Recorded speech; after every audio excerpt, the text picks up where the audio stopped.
Truth is, everything in my store works. Somebody loves everything I sell, somebody hates everything I sell. But that's not your concern. Your job is to sell product. Most growers are going to fail, but don't worry about that. Sell them their product, take their money, put it in your register, and then remind them on their way out that you buy, sell, and trade used equipment, so if they want to switch it up, they can come back in. Can't tell you how many times I've bought and sold the same equipment over and over. I have made so much money on that.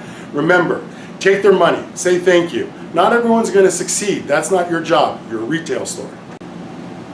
Let me be perfectly clear. Here at my store, we don't do freebies. We don't give away samples, and I don't put out brochures for products I don't carry. We do, however, give away lighters, fun stuff, stickers, things like my Garden Science magazine. That kind of stuff we do give away because it encourages sales. The manufacturers must be crazy if they think that I'm going to put out a brochure for a product I don't carry. The customer would just leave my store and go buy it on the internet. If you've got a hydroponic store, you know the shit builds up. Those nutrients you can't sell, everybody stopping by, dropping shit off. So what do you do with it all? Well, I'm certainly not going to give it away for free. You know that there's no freebies, no samples at my store. So I put a price sticker over the not for sale and I put it on my shelf.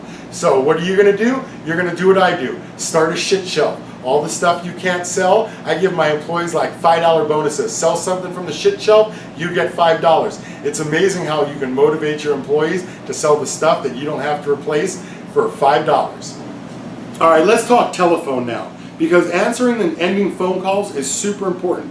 Can't tell you how many people come into my store from the phone call and spend lots of money. So it's easy to answer the phone, right? People say hydroponics or whatever. It's ending the phone call. That's how you want to get the customers in. So what are some of the things that we do? Well, I offer them a free magazine. Hey, come on into the store and I'll give you a copy of Garden Science. Hey, come on into the store, I'll answer whatever questions you have and help you get started. Another thing is, you got to be able to give directions. Your employees have to be able to tell people how to get to your store, because the last thing you want someone to do is get lost, pull out their phone and do a search for hydroponic stores, because they'll probably find another one that's not you. So it's super important that you be able to give directions, and if your employees can't, print up a card or something that they can read from, you know, hey, are you coming this way or that way? And then they just read the directions. Is the building across the street from you yellow? That works pretty good too. All of those kinds of things are designed to get the customer into your store. Then you can give them, of course, like Garden Science, you can get your name, address, your store name, address, and phone number printed on the cover so they always know who you are. Remember, get them into your store. You can't get their money if they don't come into your store. A customer walks into your store and wants a printed estimate. They want like a detailed line item estimate of what they're looking for. What are you going to do? Because I'll tell you, if you print them up an estimate and they bring it to my store, I'm not sure if I've ever lost one of those sales. I'll tell you what I do when someone comes into the store and wants an estimate. Instead of printing them an estimate, I ask them questions like, hey, when are you looking to get started? Have you done this before? How many watts are you looking for in flower? Anything to get them away from that estimate, because I assure you, if an estimate leaves my store and goes somewhere else, they're going to make the sale just like I would. Remember, always price everything at MSRP. The customer's going to want a discount later, so you should start as high as possible. Don't worry if they notice that your price is higher than another store's price. Remind them that deals happen at the register. Get your customer to put their products on the counter and work the deal there. They're always more committed to the buy when the product's on the counter. Every sale should be a win-win. I can't tell you how many customers come in my store and they want to be right. They want to be right more than they want their plants to grow. But then I can't tell you how many store owners want to be right. They want to be right more than they want their customers' money. I, however, suffer from no such desire. I want the customer's money. And the worse kind of customer you are, the more I want your money. I'm going to work extra hard to take your money just to punish you. That way, it's a win-win situation. The customer gets to be right, and I get their money. Okay. Come on. I leave my open sign on 24/7. Why?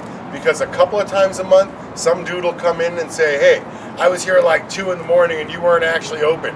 But hey, they're in my store now. Let them complain all they want. I can fix that with a sick deal. Better they should shop at my store than somewhere else. Remember, it's all about putting that money in the register.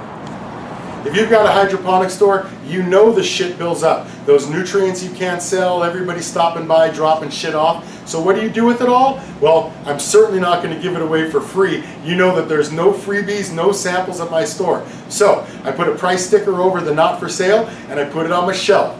So what are you going to do? You're going to do what I do. Start a shit shelf. All the stuff you can't sell, I give my employees like $5 bonuses. Sell something from the shit shelf, you get $5. It's amazing how you can motivate your employees to sell the stuff that you don't have to replace for $5. All right, so what do you do when you hire a new salesperson at your store? What do I do when I hire a new salesperson at my store? I'll tell you, it's a real simple rule, and this is what I tell my salespeople. It's your job to ask the customer questions until you find something wrong with their garden. Then you sell them something to fix it. It's your job to interview the customer, ask them questions about their lights, water, nutrients, what they're doing, until you find something wrong with their garden, and then maybe make a suggestion. Sell them less light, sell them more light, change their nutrients, whatever it is you're going to do, that's your job. Now, when you're all done talking to the customer, if you haven't found anything wrong with their garden, I want you to reach out and shake their hand. I want you to look that customer in the eye and congratulate them. And then I want you to come find me, because I'm going to fire you. Because if you can't find something wrong with a customer's garden, why are you working here?